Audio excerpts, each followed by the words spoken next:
When they got home from fishing, he and the boy would give it a coat of paint. Not much of a boat, old 25-foot double-ender, cramped little wheelhouse. Still, with the hand troll permit, they'd caught enough salmon and halibut to keep alive, some to smoke and some to sell. But he better stop this looking. He hadn't come over here to stare. He pulled himself to his feet, swung a leg over and climbed out. The boy had trotted along the beach to the farthest point. The man watched, and the boy circled his arms and shouted against the wind. A flock of gulls rose, screaming. The man walked along the line of black boulders.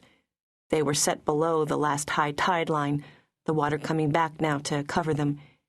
He went over to the smallest one and got down on his knees, ran his hand over the top of the rock, then the sides. He knew already what he would find. He dug his fingers into the sand and pried. The rock levered itself over, and Raven's round eye stared out at him. A petroglyph, a rock carved by his ancestors, 8,000 years ago, 10 maybe. By every stream and river the petroglyphs had called to the salmon, "Come home, come home." Those rocks were missing now, stolen and sold, hidden in warehouses and back corners at down-south art galleries. One time, not long back, those men had come around, talking, asking, wanting. He didn't listen. The things they wanted didn't belong to him. The things they wanted belonged to no one, and everyone.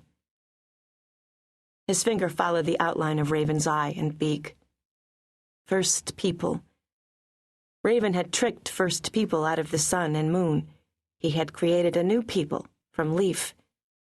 But Raven hadn't changed since someone spent years carving his picture into this rock with a stone tool. Raven was always. His ancestors had carved rocks and totem poles so they would remember how Raven stole the box of daylight, how Grizzly Bear saved the people from the glacier floods, how Eagle was avenged against the great hunter. In case they would forget, they made masks and rattles and bowls to tell those stories with songs and feasts. Then the missionaries came.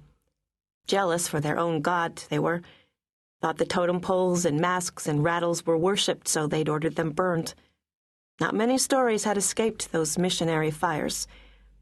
He didn't know how long he crouched there, looking at Raven. Anyway, till his nephew came back. "These rocks lived somewhere," he told the boy.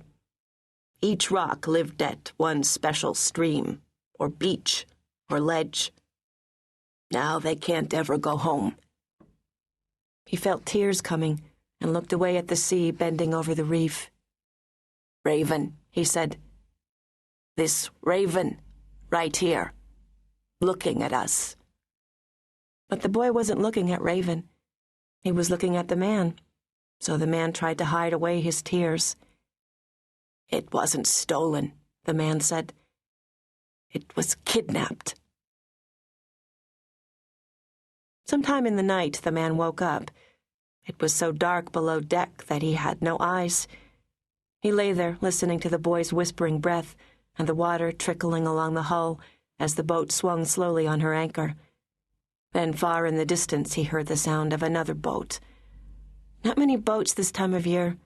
They'd traveled all the day before, seen only a tug pulling a fuel barge out in Sumner Strait, and a few fishing boats. This boat sounded large, the heavy, water-muffled drum of an engine coming near. He felt around for the child and put his arm across him. The boy sighed and turned over. The man whispered, "Where white bird flies up, and raven waits for salmon." "High above is Listening Stone," the boy said, yawning and pushing his legs out straight. Then he told the rest of the story in quiet words while the man waited. "Always remember it," the man said. "You remember, even when you are old, and I am gone, and there is another boy to tell. You say it so much, you will never forget."